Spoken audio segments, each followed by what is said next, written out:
Hi hello friends, welcome back to Media Talks. நான் உங்கள் Monica. Finally இன்றைக்கி ஒரு ப்ரொமோ வந்துச்சு. நான் ஆக்சுவலாக நேற்றுக்கே ப்ரொமோ எக்ஸ்பெக்ட் பண்ணியிருந்தேன்.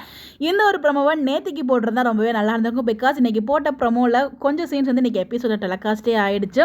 ஸோ அங்கே வந்து பார்த்திங்கன்னா குமரன் வந்து வினிலாவோட மாமாவை தப்பிக்க வச்சது, அந்த பக்கம் வந்து நம்ம நிவின் வந்து பசுபதியை கூட்டு வந்தது, அந்த சீன்லாம் ஆல்ரெடி வந்து டெலகாஸ்ட் ஆன சீன்ஸ் தான் கொஞ்சம் வந்து போட்டிருந்தாங்க. டெலகாஸ்ட் ஆகாத சீன்ஸ் என்ன அப்படின்னு பார்த்தீங்கன்னா, நம்ம காவேரி வந்து வெண்ணிலா கிட்ட இங்கே வந்து போலீஸ் வந்து உன்னை வந்து வேறு ஹாஸ்பிட்டலுக்கு ட்ரான்ஸ்ஃபர் பண்ணுறதுக்காக வந்து பிளான் பண்ணிட்டு இருக்காங்க, நீ தான் இப்படி சப்போர்ட் பண்ணணும் அப்படிங்கிற மாதிரி சொல்லிட்டு அவங்க கூட்டு போயிட்டு காவேரி வந்து மாஸ்க் ரிமூவ் பண்ணிட்டு அது காவேரி தான் அப்படிங்கிறத காமிச்சாங்க அந்த நர்ஸ் விஷயத்தில் இருக்கிறது.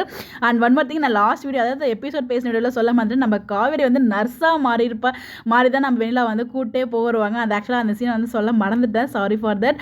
அதே மாதிரி அது ரிவியூலும் பண்ணிவிடுவாங்க அது காவேரி தான் அப்படின்னு சொல்லிட்டு. ரெண்டு பேரும் ஆட்டோ ஏறி போகிறத பசுபதி ஆளுங்க பார்த்துருவாங்க.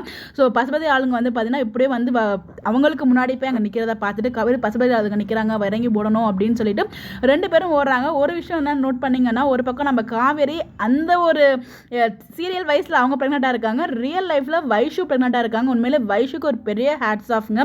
ஸோ அது வந்து பார்த்தீங்கன்னா நிறமாசமா இருக்கும்போது இது மாதிரிலாம் எடுக்கவே கூடாது ரிஸ்க்லாம். பட் அந்த அளவுக்கு அவங்க ரிஸ்க் எடுத்து நமக்காக வந்து அவ்வளோ கஷ்டப்பட்டிருக்காங்க. உண்மையிலே பெரிய ஒரு ஹேட்ஸ் ஆஃப் தான். ரியல் லைஃப்ல இந்த மாதிரி ரிஸ்க்லாம் எடுக்கிறது ரொம்ப ரொம்ப கஷ்டம், தவறும் கூட. பட் வந்து பார்த்தீங்கன்னா அதுலமே சேஃப்டி அண்ட் ப்ரிகாஷன்லாம் வச்சு தான் வந்து ஷூட் பண்ணியிருப்பாங்க. அதில் எந்த ஒரு டவுட்டுமே கிடையாது. பட் இந்த அளவுக்கு ரிஸ்க் எடுத்து நடிக்கிறாங்கன்னா அவங்களுக்கு வந்து எந்த அளவுக்கு பேஷன் இருக்குது அப்படின்னு சொல்லிட்டு நான் வீடியோவில் பேசினது தான். ஸோ அந்த அளவுக்கு வந்து அவங்க டெடிக்கேட்டாக வந்து இருக்காங்க. ஸோ அதுக்கு ஒரு மிகப்பெரிய வாழ்த்துக்களும் இதில் சொல்லலாம். உண்மையிலே வந்து ஒரு பெரிய இதுதாங்க, சாதனை தாங்க இந்த விஷயம்லாம். ஸோ இதில் பார்த்தீங்கன்னா நம்ம காவேரி சீரியல் வயசில் ப்ரெக்னெண்டாக இருக்காங்க, அவங்க ரியலில் ப்ரெக்னெண்டாக இருக்காங்க. ரெண்டு ப்ரெக்னென்ட் லேடிஸும் வந்து பார்த்தீங்கன்னா வயிற்றில் இருக்க குழந்தைய யோசிக்காமல் வந்து இந்த அளவுக்கு ஓடுறாங்களே அப்படிங்கிறது எனக்கு தோணுச்சு. பட் வீக்கா ஃபேன்ஸ்லாம் ஐயோ காவேரி வயிற்றில் இருக்க குழந்தை கூட யோசிக்கலையே, அவங்க பண்ணுற ஒவ்வொரு ஜாக்கி ஜான் மொமெண்ட்டுக்கு வந்து பார்த்தீங்கன்னா வயிற்றில் இருக்க குழந்தைய யோசிக்காமல் பண்ணுறாங்களே அப்படிங்கிற மாதிரி தான் வீக்கா ஃபேன்ஸோட மனசில் இருந்து கண்டிப்பாக தோணும். அதே மாதிரி போய் இறங்கி ஆட்லேருந்து ஓடுறாங்க, கண்டிப்பாக வந்து ரீச் ஆயிடுறாங்க. ஸோ அங்கே வந்து கோர்ட்டில் வந்து நம்ம விஜயமே நின்றுட்டு இருக்காங்க, தாத்தா பாட்டியுமே காமிக்கிறாங்க. ஃபைனலாக எப்படியோ வந்து ரீச் ஆகி நம்ம விஜய் வெளில வந்துடுறாரு. பட் யார் ஃபஸ்ட்டு வரா, என்ன நடக்குது அப்படிங்கிறது இப்போ வரைக்கும் ஒரு சஸ்பென்ஸாகவே வச்சிருக்காங்க. எனக்கு தெரிஞ்சு நாளைக்கு அந்த எபிசோட தான் என் பண்ணுவாங்க, அந்த சஸ்பென்ஸோட என் பண்ணுவாங்க. மண்டே ப்ரோமோ அதாவது சண்டே ப்ரோமோவில் அந்த கோட் சீன் தான் காமிப்பாங்க. நெக்ஸ்ட் வீக் ஃபுல்லாகவே அந்த கோட் சீன் தான் இருக்கும்னு நினைக்கிறேன்.